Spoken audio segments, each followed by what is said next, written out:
আসসালামু আলাইকুম। নতুন একটা রেসিপিতে সবাইকে স্বাগতম। আশা করি সবাই ভালো আছেন। আমি ভালো আছি আলহামদুলিল্লাহ। সবাইকে শুভ নববর্ষ জানিয়ে আজকে রেসিপিটা শুরু করছি। এখানে আমি 1 আঁটি মিষ্টি কুমড়া শাক নিয়েছি। শাকটা আমি এই যে এরকম করে তাদের রগটা ফেলে দিব। ফেলে দিয়ে এরকম কেটে টুকরো করে আমি সবগুলো শাক কেটে নিয়েছি। সবগুলো শাক কেটে আমি 4-5 বার ভালো মতো ধুয়ে নিয়েছি যাতে এতে কোনো বালি না থাকে। তারপর আপনাদেরকে দেখাচ্ছি। আর এখানে আমার লাগবে 1/3 কাপ মুগ ডাল, আর লাগবে 1/3 কাপ মসুর ডাল।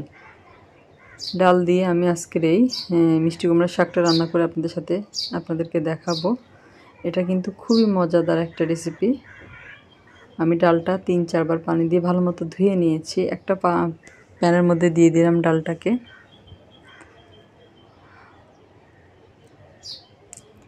আর এখানে দিয়ে দিলাম 2 কাপ পানি।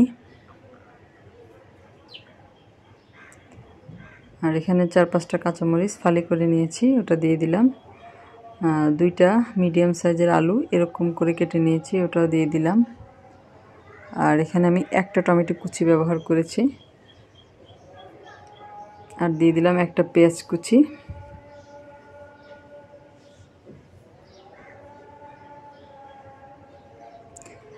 আর দিয়ে দিব এখানে আমি আদা রসুন বাটা 3 চা চামচ। নিরামিষ এই রেসিপিটা খেতে কিন্তু অসম্ভব ভালো লাগে। প্রতিদিন মাছ মাংস খেতে কিন্তু ভালো লাগে না, মাঝে মধ্যে নিরামিষটা খেতে খুব ভালো লাগে, মন চায় কিন্তু। আর এই গরমে কিন্তু নিরামিষটা শরীরের জন্য খুবই ভালো। এখানে আমি 1 চা চামচ হলুদ গুঁড়া আর 1 চা চামচ মরিচ গুঁড়া দিয়েছি। অফ ক্যামেরা আমি আরও 1 চা চামচ দিয়েছি। আর এখানে দিয়ে দিলাম আমি 1/2 চা চামচ ধনিয়া ও জিরার গুঁড়া একসাথে। সব কিছু একসাথে দেওয়া হয়ে গিয়েছে। এবার আমি চুলায় বসিয়ে দিয়েছি।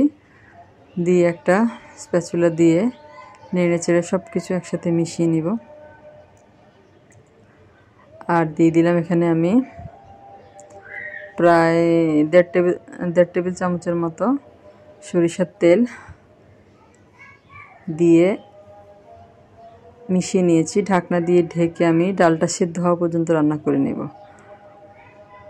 10 থেকে 12 মিনিটের মতো লেগেছে আমার ডাল এবং আলুটা সিদ্ধ হতে।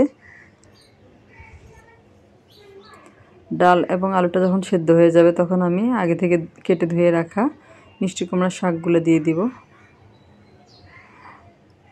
আপনারা বাসায় একবার হলো ট্রাই করে দেখবেন এই রেসিপিটা। আর শাকগুলো পুরোটা দেওয়া হয়ে গেলে আমি এখানে স্বাদ মতো লবণ দিয়ে দিব। দিয়ে ঢাকনা দিয়ে ঢেকে শাকটা আমি সেদ্ধ হওয়া পর্যন্ত অপেক্ষা করব। এই যে শাকটা আমার সেদ্ধ হয়ে গিয়েছে। আমি এখানে অফ ক্যামেরায় আরও 1.5 কাপের মতো পানি ব্যবহার করেছি। যেহেতু মিষ্টি কুমড়া শাক, এটা কিন্তু খুব সহজে একেবারে অন্য শাকের মতো মিলে যায় না, এই জন্য। আর সেদ্ধ হতে একটু সময় লাগে। রান্নাটা কিন্তু আমার হয়ে গিয়েছে। এবার আমি এখানে ফোড়ন দিব।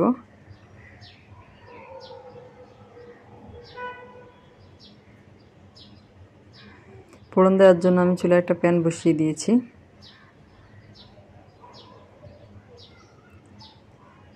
আর প্যানের মধ্যে দিয়ে দিলাম আমি প্রায় 3 টেবিল চামচের মতো সয়াবিন তেল।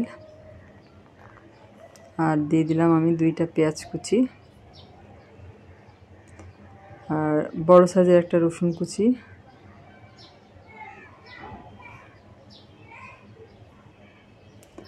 দুই রকম ডাল দিয়ে